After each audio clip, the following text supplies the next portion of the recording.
Tá, vamos lá. O canal tá parado e eu sinceramente nem tava pensando em voltar com ele até que, bom, assisti Evangelion. Eu sempre ouvi muita gente falar bem, muito bem, e eu nunca coloquei fé até assistir. No vídeo de hoje eu vou abordar os dramas envolvendo os personagens. Esse é um vídeo muito mais filosófico do que histórico, então, bom, é isso. Alguns avisos: só serão falados o anime e o filme The End of Evangelion. Os outros filmes da saga eu não vou trazer para não ficar muito confuso. Além de que eu acho que essas obras são melhores do que as posteriores. Ok? Tudo certo. How do you really feel? I don't know. Primeiro tópico: Shinji. Shinji é um adolescente de 14 anos. Ele nasce em meio a toda a problemática do Segundo Impacto, um evento que destruiu a Antártica. O mundo nunca mais fez o mesmo depois disso. Ele tem uma péssima relação com o pai e, sinceramente, nem tem como culpá-lo por isso. Quando vemos o Shinji, percebemos como ele é um garoto triste e isolado. Toda a problemática do personagem gira em torno do dilema do porco-espinho. Para combater a nossa solidão, buscamos intimidade e afeto, mas hora ou outra essas relações se viram contra nós e nos ferem. Então, no fim, o melhor é não se relacionar. Shinji tem medo de se abrir, pois se o fizer, se machucará, e muito, pelo menos na visão dele. Ele tem um psicológico muito, mas muito abalado, pois ele simplesmente nunca foi amado de verdade. A única vez que ele troca palavras com o pai é em troca de favores. Ele é simplesmente uma engrenagem, uma chave, nada mais. E é por isso que ele busca se relacionar. Ele procura afeto e apego na Rei e Anami, mas bom, ela é literalmente uma cópia da mãe dele. É simplesmente muito triste ele se apaixonar por alguém que no fim é só um anjo com um coração. Ele busca afeto no pai, mas esse pai não liga pra ele. Ele prefere escolher um eco de sua falecida esposa do que o real filho, sacrificar sua saúde e mental para tentar salvar algo que provavelmente nem é humano. Busca afeto na Asuka, mas, bom, ela é simplesmente odiosa com tudo e todos. Um complexo narcisista que esconde todas as suas dores. Ela simplesmente vai ferir o Shinji em todas as oportunidades que tiver, pois ela é o porco-espinho que aprendeu a lançar os seus espinhos. Após ele entrar em coma e ele ficar sozinho com tudo e todos, ele conhece Kaoru. Após algumas conversas, o Shinji se apaixona por ele, não porque ele realmente ame ele, e sim porque ele simplesmente está tão deprimido, ele está em um estágio tão deprimente que qualquer fagulha de afeto ele aceitaria. O primeiro "eu te amo" dele foi recebido do Kaoru. Até ele descobrir que, bom, esse cara é um anjo e que se ele não o matar, o mundo acaba. Então Shinji o mata. A maioria das ações dele são simplesmente por desespero e um mental muito estável e abalado, e a principal delas é o abuso da Asuka. Enquanto ela está em coma, o Shinji vai acordá-la porque ele não consegue seguir sozinho nesse mundo destruído e deturpado. Em uma dessas, ela se vira e é revelado que ela está despida. Shinji, ao invés de ir embora, simplesmente se masturba enquanto olha para Asuka. Ele é um filho da puta problemático, mas nunca teve outra opção, sem ser essa. Todos os monólogos dele têm o mesmo objetivo: autoentendimento. Se ele se odeia, se ele se ama, se ele odeia as pessoas, se ele ama as pessoas, o que o pai representa, o que a Rei representa, o que a mãe representa, o que a Asuka representa. Todas as composições da cena são confusas propositalmente, simplesmente porque a mente do Shinji está uma bagunça. Ele nunca vai realmente conseguir se curar ou até mesmo poder voltar a amar. Ele está perdido, sozinho, desolado e qual o sentido? Mesmo que no fim ele simplesmente recuse fazer parte de uma mente coletiva, porque ele entende que para ser humano ele precisa de interações reais e não artificiais. Mesmo que isso doa nele e nos outros, ou simplesmente se torne um deus, unindo-se com o primordial do caos daquele mundo, obrigado a viver em um mundo com o cadáver de uma mulher que outrora amava e que é a imagem e semelhança da sua própria mãe. E além disso, ele precisa viver com a Asuka, a mulher que ele abusou e o odeia por ser fraco e ridículo. Qual o sentido disso? Não há. Ele simplesmente sempre viveu pelos outros. A luta do Shinji, o anime inteiro, não é contra os anjos, é contra ele mesmo. a sua mente, a sua depressão, a sua autoestima falha, a sua incapacidade de amar e ser amado, pois no fim ele sente que não merece isso, igualzinho a seu pai. Porque ambos compartilham além do sangue os problemas, toda a dor de pilotar um Eva, de matar seres e pessoas, se descontrolar e se tornar abominável, ferir seus amigos, abusá-los, se tortura, se transmuta, esvair-se sua própria essência. Shinji é um adolescente, um humano, um homem. Não que eu realmente saiba o que tudo isso significa e, bom, ele também. Ninguém sabe, pois viver e existir não é sobre ser ou não ser o que as pessoas acham que você é, e sim viver da sua maneira e das suas próprias regras. Enquanto o Shinji é um agressor, ele também é uma vítima. É uma vítima de seu pai, de seu ego, de seus amigos e principalmente de sua tutora. Alguém que deveria o cuidar e o proteger. É alguém que viola sua liberdade e sua pureza. Pois é isso que esse mundo é. Podre. Todos são problemáticos e o Shinji é o reflexo de tudo isso. Não porque ele mereça, e sim porque ele faz parte do mundo. E a vida não é justa para ninguém. Muitas pessoas gostariam de pilotar o Evangelion, serem importantes, serem úteis, terem proteção, mas não são elas, é o Shinji. Só que, bom, ele nunca escolheu isso. Ele foi obrigado do mesmo jeito que desde o nascimento o Shinji é obrigado a ser quem ele não quer. É por tudo isso e mais coisas que abordarei após o término deste tópico que o Shinji não é um vilão ou alguém ruim. Ele é um humano que erra mais do que acerta. Mesmo que ele seja um traumatizado, fraco, que não consegue ser forte, ele tenta. Não é porque a personalidade frágil dele seja ridículo que, bom, ele seja ridículo. O Shinji tem tantas e tantas camadas que eu poderia as abordar muito e muito tempo, mas, bom, quem sou eu? Um humano real, um reflexo das pessoas que apreciam, um ser consciente, um filho da puta? Alguém bom ou somente uma casca vazia? Eu não sei quem sou, mas o Shinji eu posso pelo menos ter uma noção. E é por isso que ele é um dos melhores protagonistas já feitos na história.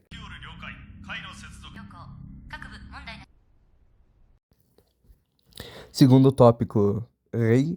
Bom, vamos lá. A Rei não é simplesmente uma garota aleatória estranha. Ela dirige um Eva, uma menina que carrega o peso de salvar o mundo nas costas. Uma espécie de sacrifício, se for necessário, para a paz. Ela não se importa em viver ou morrer. Ela vive aos comandos do mestre Kari, que ironicamente é o pai do Shinji. Enquanto a Rei recebe um tratamento amoroso como abraços, esforços e muitas vezes elogios, o Shinji, que é filho dele, nunca recebe isso. E não é de se espantar. A Rei é simplesmente uma cópia da mãe do Shinji, feita à imagem e semelhança dela.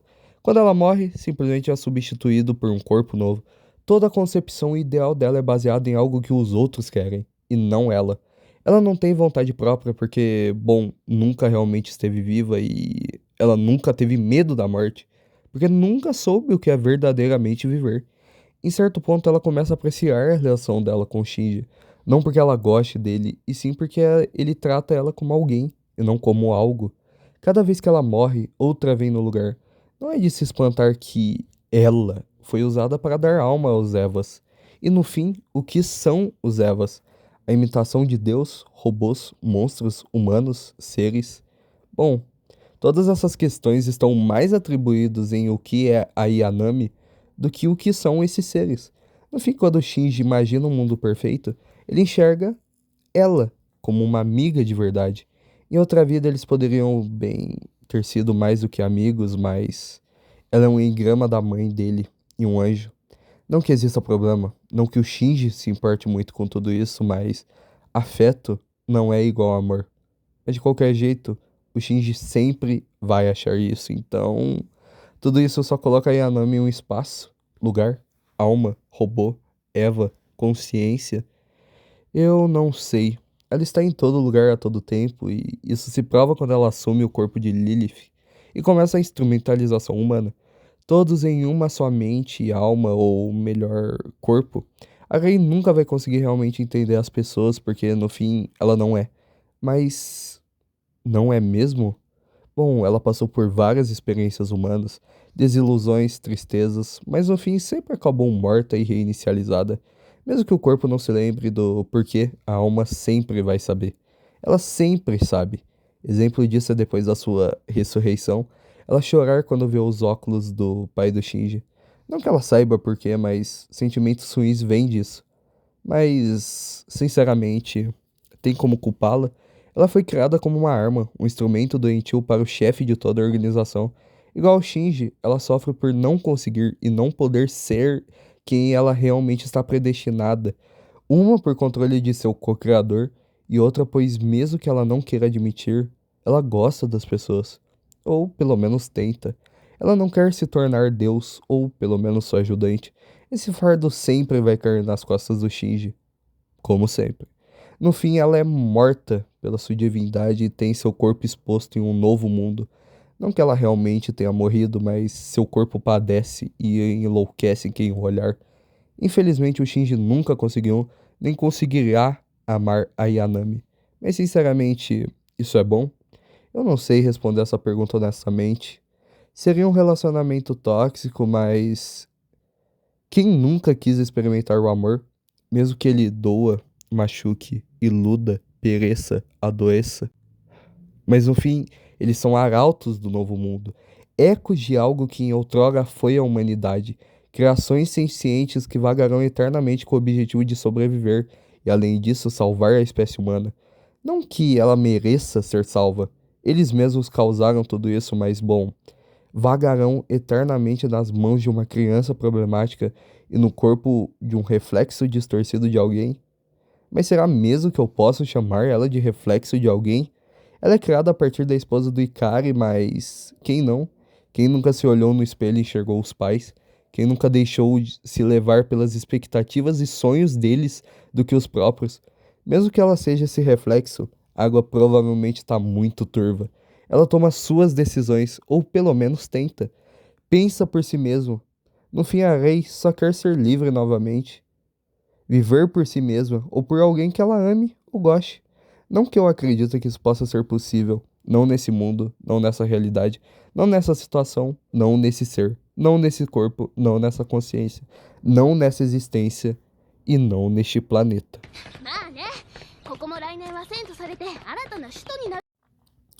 Último tópico: Asuka.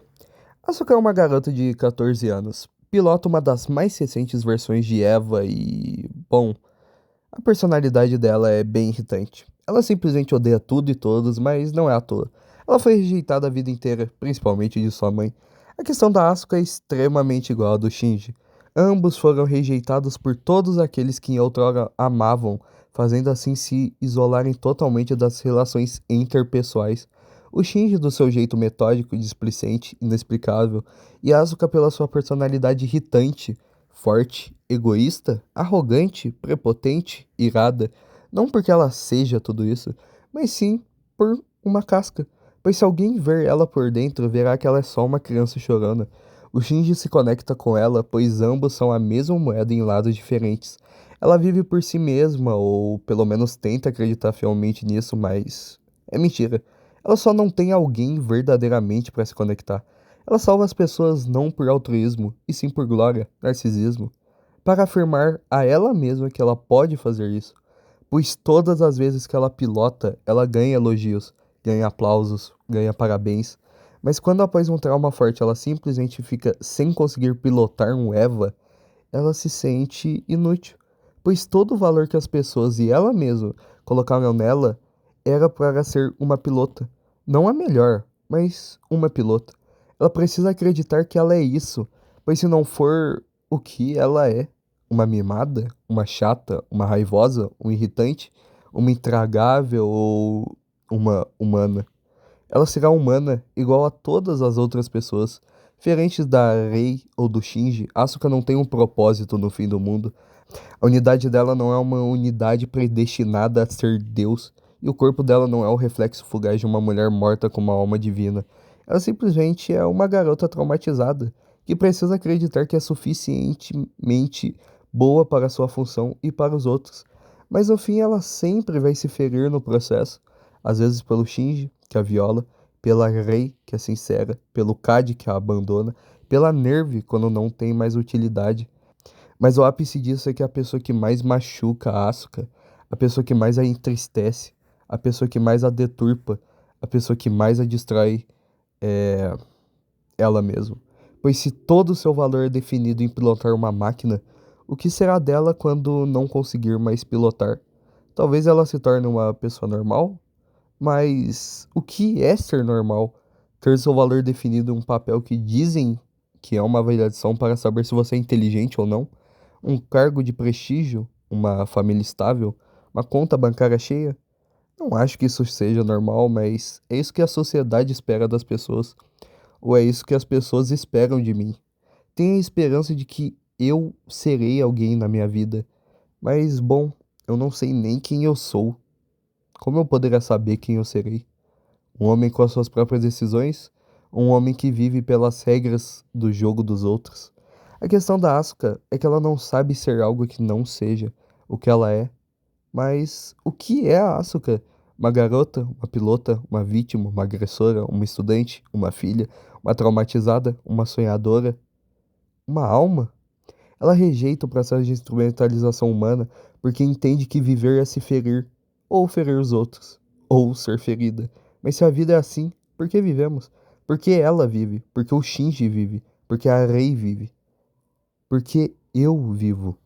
Eu vivo porque nasci, e sinceramente eu não morri. Mas se toda a filosofia da existência vem de algo que eu não tive escolha, qual é o sentido disso tudo? Para ela, o sentido é pilotar um robô, e esse robô vai fazer ela ser bem-sucedida. Não porque ela quer isso, e sim porque ela sente necessidade de aprovação dos outros. Olhar-se no espelho e perceber que o que ela faz diferença no mundo. Mas não no mundo em si, mas sim no mundo dela, no mundo que ela acredita, no mundo em que ela quer viver.